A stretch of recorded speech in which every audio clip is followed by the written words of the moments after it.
From the ancient powder and pill apothecaries, the pharma industry has grown to become one of the largest verticals of modern day business.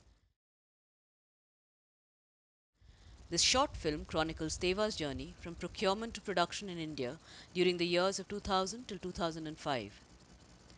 Teva was established in Jerusalem in 1901 by Chaim Salomon, Moshe Levin, and Itzhak Elstein, and the company started out as a small wholesale drug business that distributed imported medications.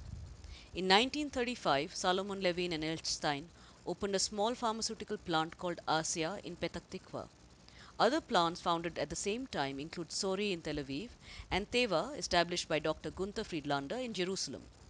A period of consolidation in the Israeli pharmaceutical industry, beginning in the 60s, culminated with the 1976 union of Teva, Asia, and Sori to create Teva Pharmaceutical Industries Limited.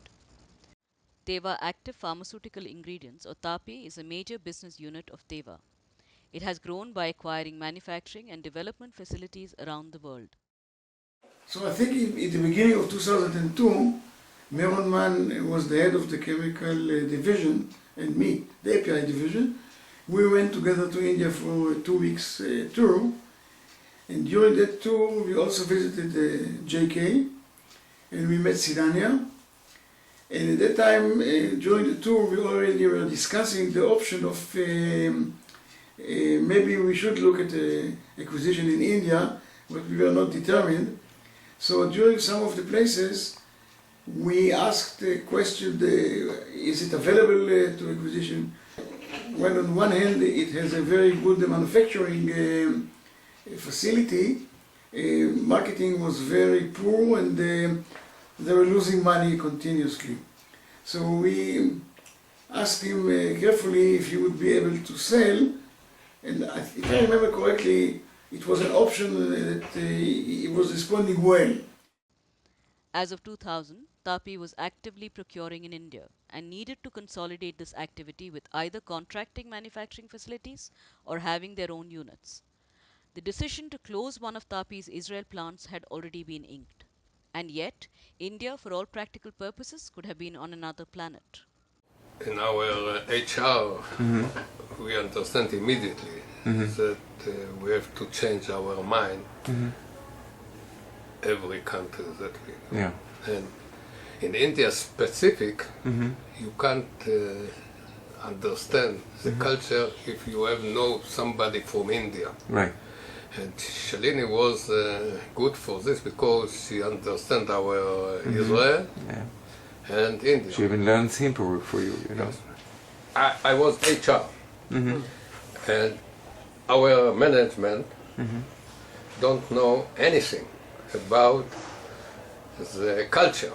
All of them think that Israel is the same, and Hungary is the same, and India is the same. And I take to my responsibility to teach our management what is the difference.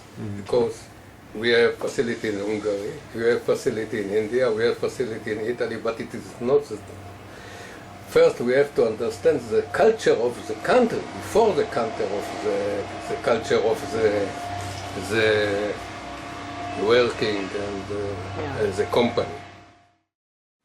And then when we discussed the order of magnitude, we somehow came up that $10 million plus or minus would be a good fit, which looked to me as a good price for what we saw in the infrastructure and the people and the products.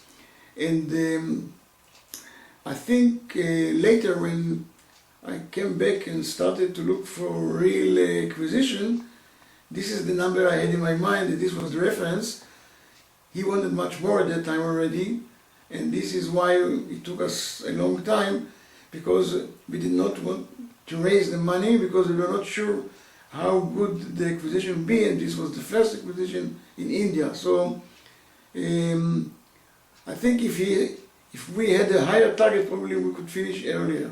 Since we could not finalize the acquisition, we were still interested to keep the plant going well, and Sinania was reluctant to invest in the infrastructure, so we decided we'll give him a test. So we suggested to move one more product from Asia and he agreed. So this was the project of 2002 and 3, and we had people coming from Israel and learning more and more about the plant and understanding all the details of what we can do and what we cannot do. So this gave us a very good visibility of the plant. The legal teams on both sides were extremely hard-nosed about all aspects of the deal. In the words of both Gilly and Vijay, it would have been possible to do the deal much faster if the legal teams had more trust. We had to comply with one major condition of producing a product that was an intermediate for mirtazapine, if I remember. And we had to demonstrate that we can do it successfully. And we did that. Okay. Now, exact period when it happened, it was, I think, a few months before the transaction Concluded. concluded. Right. Because this was a precondition. Yeah. A precondition for that. And we did it very well, and it turned out to be better than what they used to do back end in their own factory. Finally, by the time everything got signed and done and dusted, it took, when both sides were okay, it took longer than it should have. The reason I first told you was the legal teams Correct. were very, very rigid. And I know what is really required and how to go about it. And but I think both sides were not very practical. That wasted a lot of time. Finally, despite the progress with due diligence and the continued manufacturing, with no apparent progress on the actual deal front, Gilly put an ultimatum on the table. On top of the originally offered price, he was willing to offer a nominal additional sign-on bonus, provided all debt was cleared. But this was a one-time offer. The offer was accepted. With lawyers, bank officials, and other labor and regulatory officials in the room, the deal was signed on 31st July 2003, and Region Drugs Limited became a wholly owned subsidiary of the Teva Group. The next day, Gilly, Dava, Dov, and Shalini drove down to Gajraula to formally meet and greet the newest members of the Teva API family. How big was the team that came with the... In Gujarat, more than 200 people. Okay.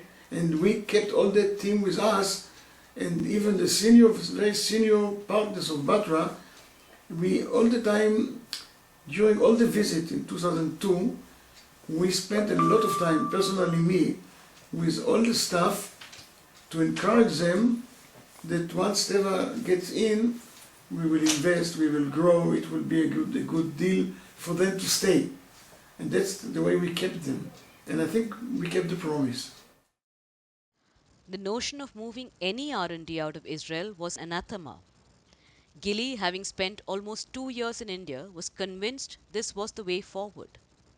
Over the next year, with the help of the Indian consultants, Region Drugs Limited conducted a pan-India recruitment process, which resulted in the hiring of over 50 R&D personnel. As one Israeli said, to find one qualified PhD in Israel would take a year, while in India they had the option of hiring 50 qualified scientists after a thorough vetting process. Indians in your team, they had problems with the Israelis because one of the things that when we discuss is the Israelis tend to be very aggressive, they tend to push you, and Indians don't take kindly to it sometimes. Did you face such scenarios ever? No, I created that culture. Okay. I knew that the aggressiveness, see, there are two types of aggressiveness. One is aggressiveness to get results. Right. And that culture, somehow I got it imbibed through the team. Okay. The second aggressiveness is a communication aggressiveness. Right. That's where people used to feel uneasy about Right. it. Okay. I mean, I had got used to it. That was the part which Okay. I think people were not very comfortable about. And the business-wise, that aggressiveness is helpful to the business. The plant received the FDA on 13 September 2005. The Jewish New Year brought with it a new promise of a growing tapi in India, but it also brought to fore new challenges. Dov's rather prophetic words about knowing the country's culture would soon ring true.